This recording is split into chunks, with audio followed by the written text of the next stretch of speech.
Watu wameshawahi kukulinganisha na Tony Stark halisi. Sawa, wewe umejihusisha katika teknolojia nyingi za kisasa tofauti. Elon Musk, Tony Stark wa kweli, ni mtu ambaye angeweza kununua nchi, lakini amechagua kuishi katika nyumba yenye thamani ya $50 kama kasri chake. Wakati Grimes, mshirika wako katika uhalifu, alipotaka godoro jipya kwa sababu vema lile la zamani lilikuwa na shimo, Musk alikataa. Hakuna godoro jipya kwako, labda alisema, akisikika zaidi kama dikteta wa godoro kuliko kama tajiri wa teknolojia. Lakini tusimwone Musk kama machoyo kamili. Mtu huyu ana tabia zake za kipekee. Anaweza kulala kwenye godoro ambalo tayari limepitiliza wakati, lakini si machoyo anapohusu kutumia kwa furaha yake mwenyewe. Ni kwa wakati mzuri kwake, unauliza. Tutagundua katika video hii. Anatumia pesa yake vipi? Elon Musk daima amekuwa mtu mwenye ndoto kubwa, na moja ya malengo yake yenye ujasiri zaidi ni kuikoloni Mars. Tangu kwanza kwake hadi umaarufu, Musk amekuwa wazi kuwa lengo lake binafsi ni kufanya binadamu kuwa spishi zilizo kwenye sayari zaidi ya moja. Alianzisha SpaceX, kampuni ya anga za juu na usafirishaji wa anga za juu, kwa lengo hilo hasa. Musk anaamini kuwa binadamu wanahitaji kuwa na mpango wa dharura ikiwa dunia itakuwa haiwezi kuishi, na yeye amejitolea kufanya ndoto zake ziwe kweli. Ili kuelezea azma ya kuwekeza utajiri wake kwa faida ya binadamu, Musk ameeleza wazi kuwa yuko tayari kuchangia kadri iwezekanavyo kwenye ukoloni wa Mars. Kwa kweli, mwaka wa 2021 alitangaza nia yake kwamba kiasi kikubwa iwezekanavyo cha utajiri wake wa kushangaza wa $250 bilioni kinapaswa kuwa kimeelekezwa kwenye mradi huu. Elon Musk anaelewa kuwa ujenzi wa mji kwenye Mars ungehitaji sio tu mtaji mwingi, na yuko tayari kutoa fedha zinazohitajika. Mvuto wa Musk kwa ukoloni wa Mars unazidi kuwa uwekezaji wa kifedha tu. Amejitolea sehemu kubwa ya muda wake na nishati kusonga mbele teknolojia na miundombinu inayohitajika kufanya safari za kimataifa kwa ukweli. SpaceX imeongoza katika maendeleo ya roketi zinazoweza kutumika tena, kama Falcon 9 na Falcon Heavy, ambazo zimegeuza mchakato wa uchunguzi wa anga kwa kiasi kikubwa kwa kupunguza sana gharama ya kutuma mizigo angani. Hata hivyo, ndoto za Musk hazikomei hapo.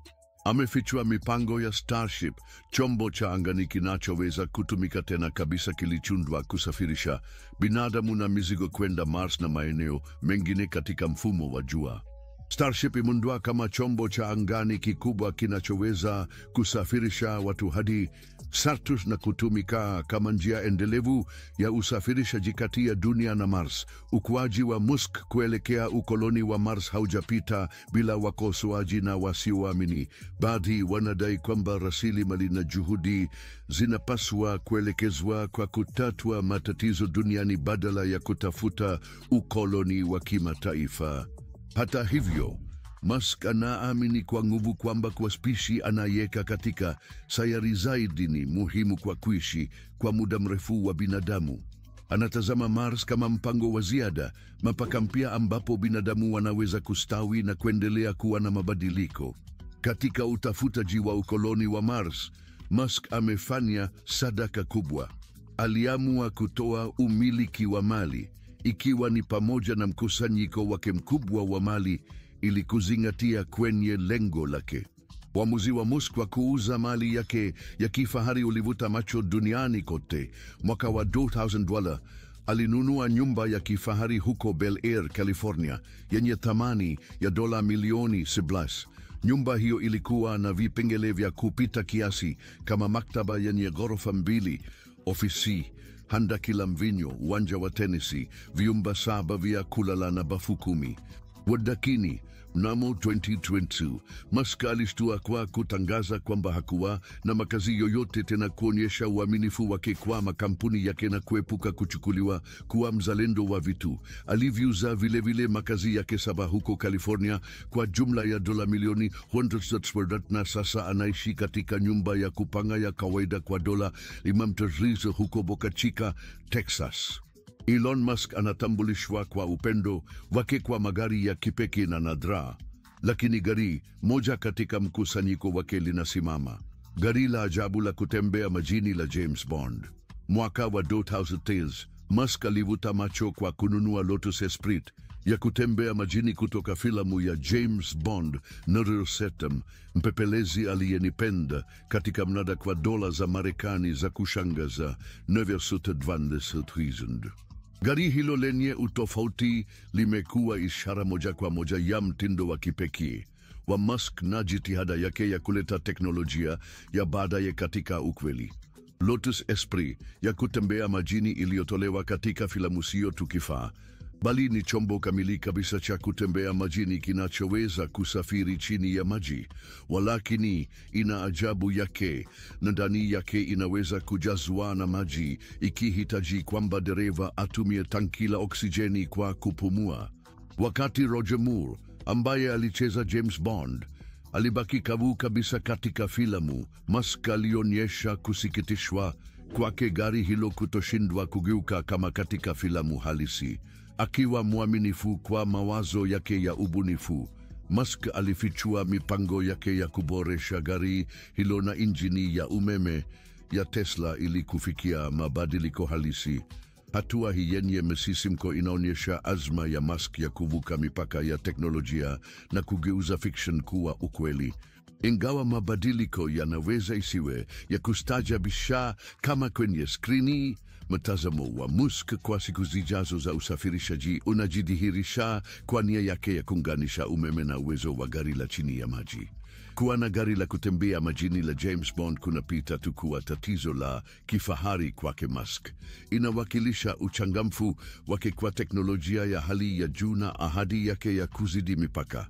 Kwa kununua gari linalotambulika hivyo, Musk amekuwa msimamizi wa urithi wa utamaduni wa pop, akilinda sehemu ya uchawi wa sinema ambao umewavuta mashabiki kwa miongo. Elon Musk anaweza kuwa ameacha anasa zake, lakini hakuachilia raha zake za kusafiri, haswa linapokuja suala la kutembea. Musk anapenda kusafiri kwa anasa kwenye ndege yake binafsi, Gulfstream G650ER, ndege ya sifa kubwa na utendaji thabiti yenye thamani ya takriban dola za Marekani milioni 70. Gulfstream G650ER ni moja ya ndege binafsi haraka zaidi, kubwa zaidi na yenye mbalimbali kubwa zaidi duniani, ikiwakilisha mafanikio na hamu ya faraja na urahisi wa Musk wakati wa safari zake. Kwa kuunganisha teknolojia ya hali ya juu, nafasi kubwa za ndani na mifumo ya burudani ya kisasa, ndege hii inatoa anasa na kipekee.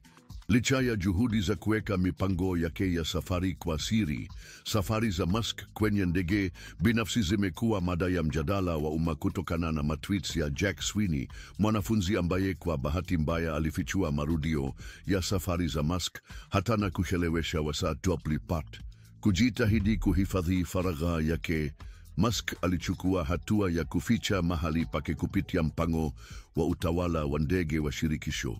Hata na tahadhari hizi, mtindo wa maisha wa jet setter wa Musk unaendelea kuzua maswali na dhana maeneo duniani. Uchaguzi wa kusafiri kwa ndege binafsi unaonyesha hamu ya Musk kwa ufanisi na mabadiliko katika safari zake. Kama mfanyabiashara aliye na shughuli nyingi na mwanamapinduzi, anathamini uwezo wa kusafiri kulingana na ratiba yake mwenyewe na kuepuka usumbufu wa safari za ndege za kibiashara. Kuchagua kutumia ndege binafsi, anaweza kuongeza muda wake na kudumisha udhibiti wa ratiba yake, kuhakikisha kuwepo kwake kwenye mikutano muhimu na matukio bila vikwazo vya ratiba za ndege za kibiashara. Ingawa kusafiri kwa ndege binafsi mara nyingi huchukuliwa kama anasa kwa wachache, kwa Musk uchaguzi huu unalingana na mtindo wake wa maisha wa kujitahidi na majukumu yake ya ulimwengu. Kama afisa mtendaji mkuu wa makampuni kadhaa, safari za mara kwa mara za Musk ni muhimu kwa kusimamia operesheni, kukutana na wadau na kutafuta fursa mpya. Ndege yake binafsi imekuwa chombo muhimu katika kuwezesha miradi yake ya kimataifa.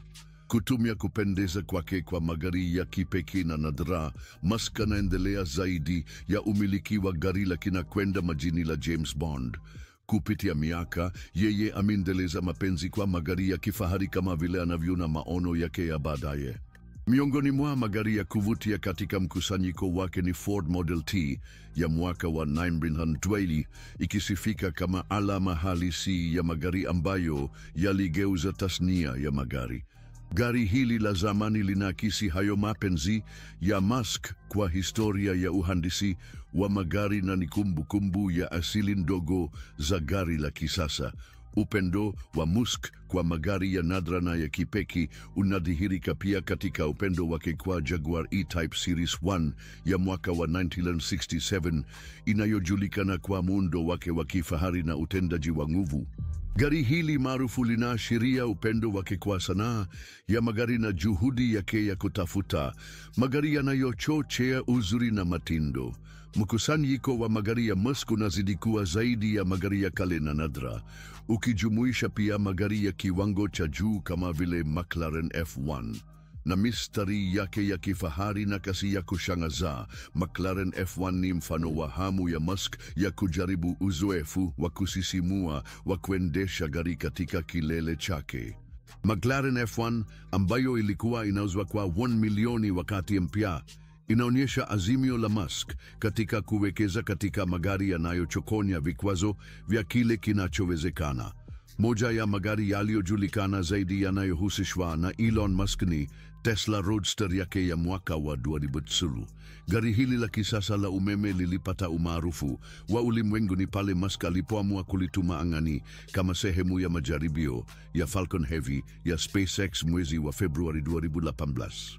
Tesla Roadster lenye muundo wake wa cheri nyekundu bado linaizunguka jua, likiwakilisha jitihada za kishujaa za Musk na ahadi yake ya kuendeleza usafiri endelevu. Mapenzi ya Musk kwa magari ya kifahari yanazidi umiliki tu.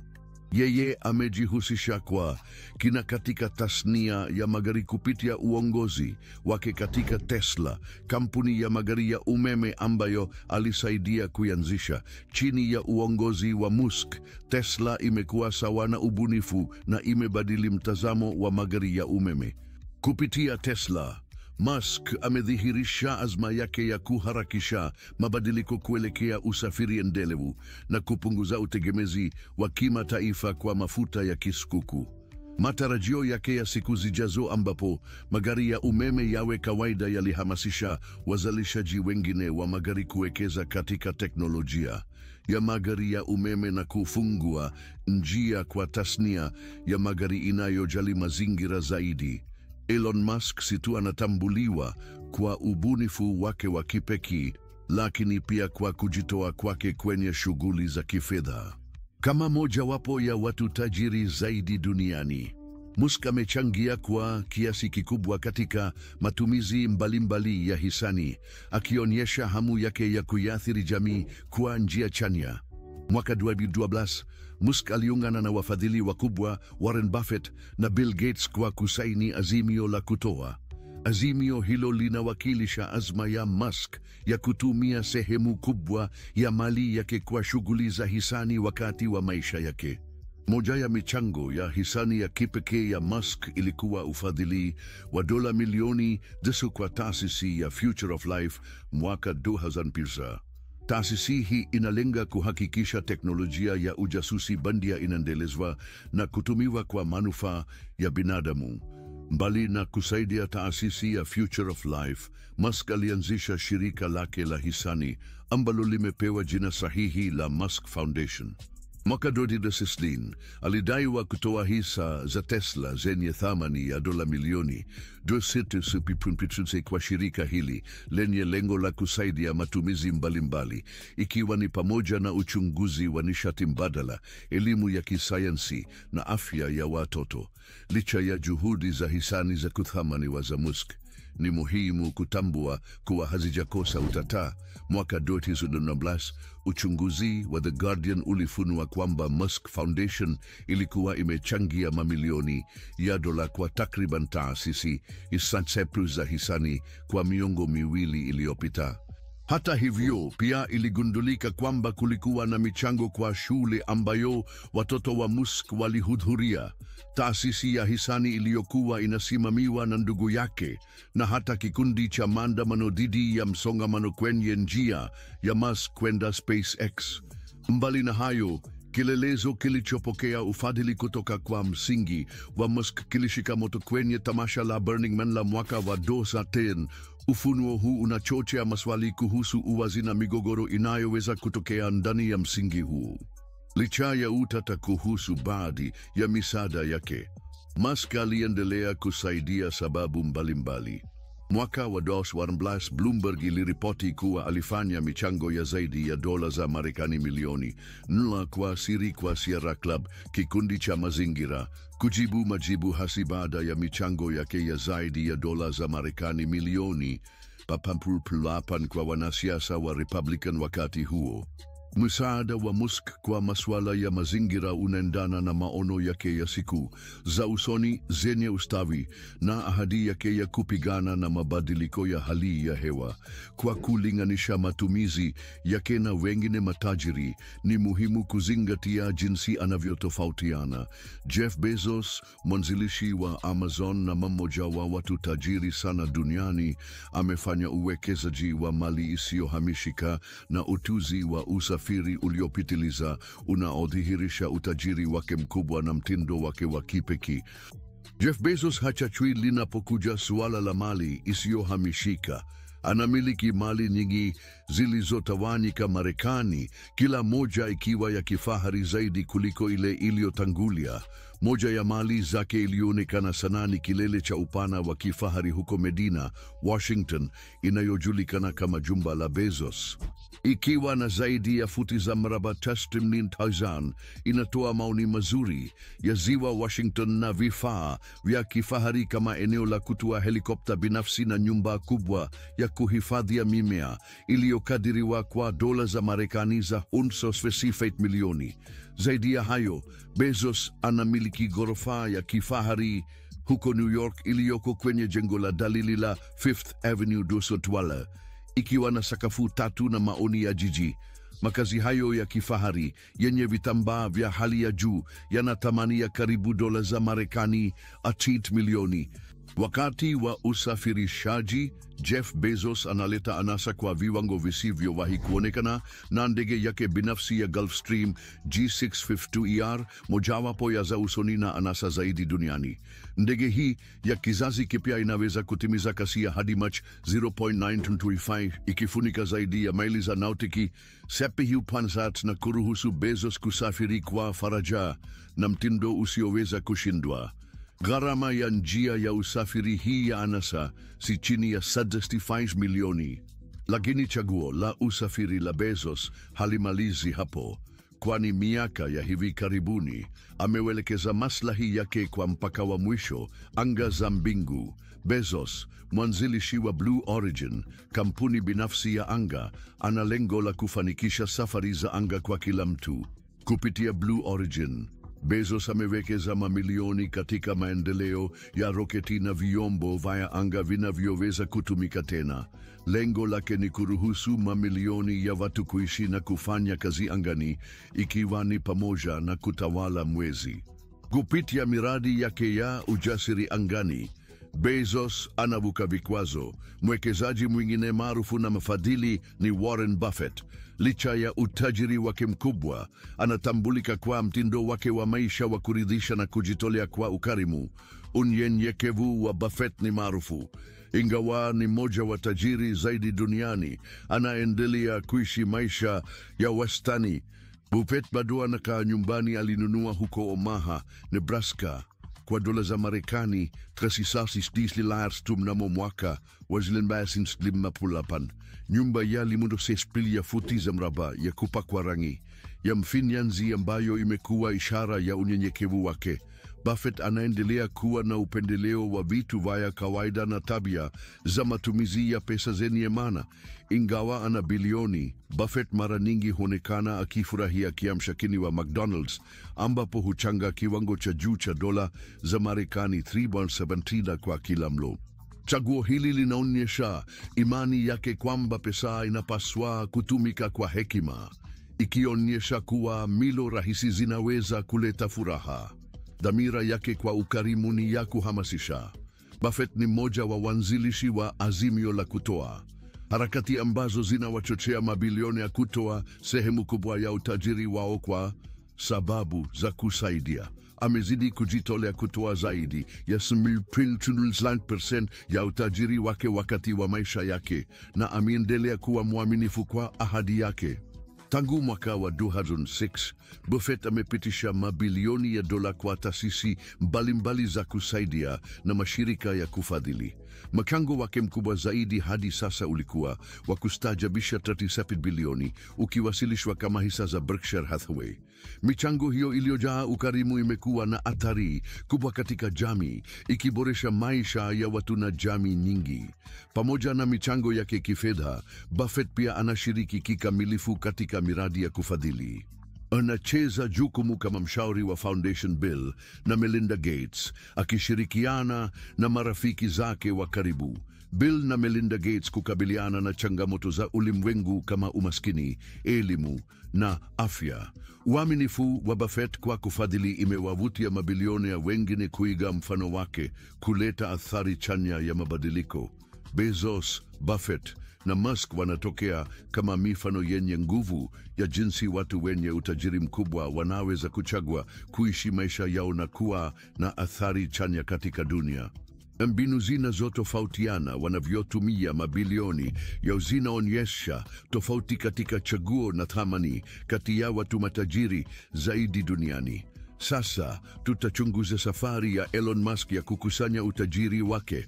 Safari ya Musk kuelekea kuwa moja wa watu matajiri zaidi duniani ilianza na jitihada zake za kwanza kwenye sekta ya teknolojia. Baada ya kuza biashara yake ya kwanza iliyofanikiwa, Zip2, Musk aliongoza jitihada zake kuzindua mabadiliko katika ulimwengu wa malipo mtandaoni na kuanzisha PayPal. Mwishoni mwa miaka ya 1990 alishirikiana na kuanzisha Zip2, kampuni ya programu iliyokuwa ikitoa mwongozo wa miji mtandaoni na kufanya kama kitabu cha miongozo kwa biashara na huduma zingine za ndani.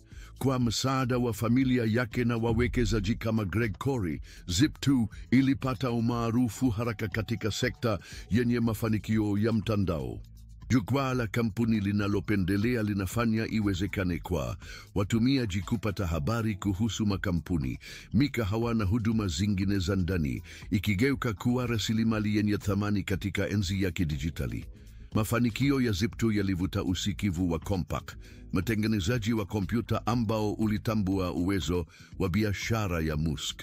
Mwaka 1999, Compaq ilinunua Zip2 kwa zaidi ya dola za Marekani milioni 34, ambayo ilikuwa ushindi mkubwa kwa Musk mwenye miaka 20. Ununuzi huo ulibadilisha Musk kuwa mamilionea na kuandaa msingi kwa miradi yake ya siku zijazo. Baada ya kuuza Zip2, Musk alijikita katika malipo mtandaoni, akishirikiana na wenzake bado mwaka 1999 kuanzisha X, kampuni ya mtandaoni iliyokuwa na lengo la kubadilisha miamala ya kifedha kwenye mtandao. X ilikuwa na jukwaa kwa ajili ya miamala ya kidijitali, ikirahisisha uhamishaji wa fedha mtandaoni kwa watumiaji. Data ya Musk kwa X ilikuwa ya kipumbavu, akifadhili mamilioni ya dola kutoka kwa faida zake za Zip2 katika kampuni hiyo.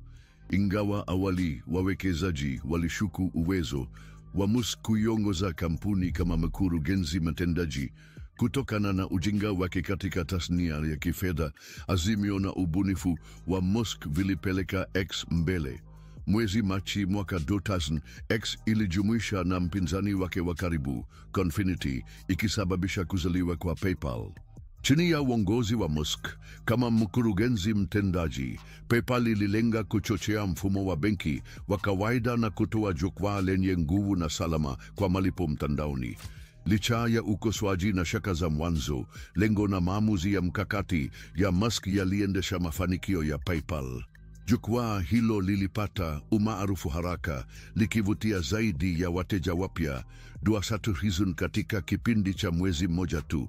Uwekezaji wa Musk katika kampuni ulifanikiwa, ikipeleka PayPal kuwa moja ya mafanikio makubwa katika tasnia yake. Mwaka wa 2002, eBay iligundua uwezekano wa PayPal na kununua kampuni hiyo kwa takribani dola za Marekani bilioni 1.5 kwa hisa. Ununuaji huu ulithibitisha mafanikio ya kifedha ya Musk na kumpatia faida kubwa ya takribani dola za Marekani milioni 7 baada ya kodi, zikiwezesha rasilimali muhimu kwa miradi yake ya baadaye na kuendelea na safari yake ya kutafuta. Elon Musk alilenga miradi ya kutamanisha zaidi iliyoibadilisha viwanda vya anga na magari. Kupitia SpaceX na Tesla, Musk alilenga kuzidi mipaka ya iwezekanavyo na kuunda mustakabali endelevu kwa binadamu. Mwaka wa 2002 alianzisha SpaceX na kusudio la kifua janja la kukoloni Mars. Kwa uwekezaji wa awali wa dola za Marekani milioni 100, Musk alikamata nafasi ya afisa mtendaji mkuu na mwandishi mkuu wa kampuni. SpaceX ilikabiliana na changamoto kadhaa katika miaka ya kwanza, ikiwa ni pamoja na uzinduzi usiofanikiwa na matatizo ya kifedha yaliyokuwa yanaipeleka karibu kufilisika. Hata hivyo, azimio na imani ya Musk katika lengo la SpaceX viliweka juu. Mwaka wa 2008, SpaceX ilipata mafanikio makubwa kwa kusaini mkataba wa kihistoria na NASA wenye thamani ya dola za Marekani bilioni 16, kuruhusu SpaceX kutoa misheni za kujazia mizigo kwa kituo cha kimataifa cha anga. Hii iliwakilisha kipindi muhimu katika sekta ya anga binafsi, ikifanya SpaceX kuwa roketi ya kwanza ya propeli ya kioevu iliyoendelezwa kibinafsi kufikia obiti na kampuni ya kwanza binafsi kutuma wanaanga kwa ISS. Chini ya uongozi wa Musk, SpaceX iliendelea kubuni na kuzidi mipaka ya utafiti wa anga. Walikuza roketi ya Falcon 9 ambayo iligeuzwa kuwa farasi wa vita wa kurusha satelaiti kwenye obiti. Aidha, waliendelea kufanya maendeleo makubwa katika kutumia upya roketi kwa kutwa na kutumia tena kwa mafanikio hatua ya kwanza ya roketi zao, ambayo ilipunguza kwa kiasi kikubwa gharama za safari za anga. Wakati wa SpaceX ilipokuwa inaleta athari kubwa katika tasnia ya anga za juu, Musk pia alielekeza umakini wake kwa ulimwengu wa magari. Mwaka wa 2003 alifanya uwekezaji wa zaidi ya dola za Marekani milioni 6 katika Tesla Motors, kampuni inayojikita katika maendeleo ya magari ya umeme ya utendaji wa juu. Musk alijiunga na waanzilishi wa awali Martin Eberhard na Mark Tarpenning na akawa rais wa kampuni. Chini ya uongozi wa Musk, Tesla iliweka mbele lengo la kuharakisha mpito wa dunia kuelekea usafirishaji endelevu. Hukabiliana na changamoto nyingi kama vile shaka juu ya uwezekano wa magari ya umeme na ukosefu wa miundombinu ya kuchaji. Jitihada za kutopoa za Musk kwa uvumbuzi na azma yake ya kuzalisha magari ya umeme ya ubora wa juu ziliendesha mbele Tesla. Mwaka wa 2008, Tesla iliachilia Tesla Roadster, gari la kwanza la michezo lenye utendaji wa juu ulimwenguni, ambalo lilionyesha uwezo wa magari ya umeme na kujitegemea kwake na uwezo wa kupata kasi kwake. Licha ya bei kubwa, Roadster ilivutia sana na kuweka msingi wa mafanikio ya baadaye ya Tesla. Mwaka wa 2012, Tesla ilifanya ugunduzi mkubwa na kutolewa kwa Model S, sedan ya kifahari ya umeme ambayo ilipokea sifa za kipekee kwa kujitegemea kwake, utendaji na muundo wa kuvutia, ikiimarisha nafasi ya Tesla kama kiongozi katika soko la magari ya umeme. Mifano inayofuata kama Model 3 na Model Y inalenga kufanya magari ya umeme kuwa nafuu kwa umma. Mafanikio ya Tesla katika soko la magari ya umeme yamekuwa ya kushangaza, ikiifanya kampuni kuwa sawa na teknolojia ya kisasa, usafirishaji endelevu na uvumbuzi, na thamani ya soko ya takriban dola za Marekani bilioni 11.48, ikiweka kati ya makampuni ya uzalishaji wa magari yanayothaminiwa zaidi duniani. Roho ya kibiashara ya Elon Musk haikuna kikomo. kwani anaendelea kuvunja mipaka ya uvumbuzi na kuzua vurugu katika viwanda vya jadi. Mbali na SpaceX na Tesla, Musk pia anahusika na The Boring Company, Neuralink na hivi karibuni ameununua Twitter, akithibitisha tena hadhi yake kama mwanzilishi mwenye maono. Mwaka wa 2000 Musk alianzisha The Boring Company, kampuni inayojikita katika mistari ya chini ardhi na huduma. Lengo la The Boring Company ni kutatua matatizo ya msongamano wa magari katika miji mikubwa kwa kuunganisha mifumo ya usafirishaji kupitia mianya ya chini ardhi. Dhana ya Musk ni kunda jaribio la mianya ya kupunguza msongamano na kutoa njia ya usafirishaji yenye tija zaidi na endelevu. Umaarufu wa The Boring Company uliongezeka baada ya kukamilishwa kwa mafanikio kwa mradi wake wa kwanza, Las Vegas Loop. Mfumo huu wa usafirishaji wa chini ardhi unajumuisha mianya inayowezesha magari ya umeme kusafiri kwa kasi kubwa, kuepuka msongamano. Kumalizika kwa Las Vegas Loop kulisadikisha uwezekano na uwezo wa dhana ya mianya ya Musk. Huku The Boring Company ikilenga kuvuruga usafirishaji, kuingilia katika Musk katika uga wa neurochumi kulileta kuzaliwa kwa Neuralink. Ilianzishwa mwaka wa 2007. Neuralink inalenga kukuza interfaces za ubongo kompyuta zinazoweza kuingizwa ili kurejesha maono, mawasiliano na harakati kwa watu wenye upungufu.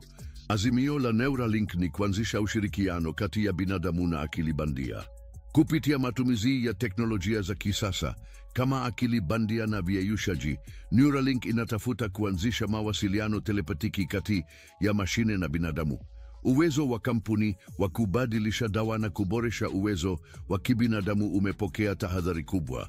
Ununuzi hivi karibuni wa Twitter na Musk mnamo 2002 unaimarisha ushawishi wake katika eneo la mitandao ya kijamii, kwani kwa dola bilioni 3 alipata udhibiti wa jukwaa maarufu la vyombo vya habari vya kijamii. Jukumu la miliki lilianza na hatua ya kishujaa ya kumfuta mkurugenzi mtendaji na wakuu wa fedha siku ya ununuzi. Tangu wakati huo, inasemekana kwamba amefuta sehemu kubwa ya timu ya kampuni ya vyombo vya habari vya kijamii. Twitter, inayojulikana kwa ushawishi wake katika mazungumzo ya umma, inazalisha mapato kupitia matangazo na leseni ya data ya watumiaji kwa makampuni. Umiliki wa Musk kwenye Twitter unampa udhibiti juu ya chombo kikali cha mawasiliano na jukwaa la kueleza maoni yake na kushawishi maoni ya umma. Mbali na miradi yake na The Boring Company, Neuralink na Twitter, ushiriki wa Musk katika ulimwengu wa sarafu za sarafu pia umekuwa ukisisitizwa. Maelezo yake na uthibitisho kwenye majukwaa ya vyombo vya habari vya kijamii, hasa Twitter, yana athari kubwa kwenye masoko ya sarafu za sarafu. Unga mkono wa Musk kwa Bitcoin na uwekezaji wa Tesla katika sarafu ya kidijitali ulisababisha kuongezeka kwa thamani yake. Walakini, maandishi yake pia yalikuwa na athari ya kutetemeshwa kwenye sarafu za sarafu na bei zikibadilika kufuatia taarifa zake. Athari ya jumla ya Musk katika dunia haiwezi kupuuzwa. Miradi yake katika teknolojia na ubunifu sio tu imegeuza viwanda, lakini pia imechochea kizazi kipya cha wajasiriamali na wabunifu. Harakati za kutokata tamaa za Musk kufikia malengo makubwa, uwezo wake wa kuchukua hatari na uwezo wake wa kuzorotesha viwanda vya jadi vimefanya awe kiu kinachoiga kwa wajasiriamali wanaotaka duniani kote. Maono ya Musk ya mustakabali endelevu, juhudi zake za kuendeleza utafiti wa anga na ahadi yake ya kubadilisha usafirishaji zimezalisha mazungumzo ya ulimwengu na kusukuma mipaka ya kile kinachowezekana. Kampuni zake zimekuwa ishara za ubunifu na zimebadilisha viwanda vyote. Mbali na biashara zake, ushawishi wa Musk katika utamaduni wa kawaida na mazungumzo ya umma hauwezi kupuuzwa. Uwepo wake wa mara kwa mara kwenye mitandao ya kijamii, hasa kwenye Twitter, umemwezesha kushiriki moja kwa moja na mamilioni ya wafuasi na kuunda maoni ya umma kuhusu maeneo mengi tofauti. Ikiwa umefurahia video hii, tafadhali bonyeza kadi inayoonekana kwenye skrini yako sasa kuangalia video zaidi.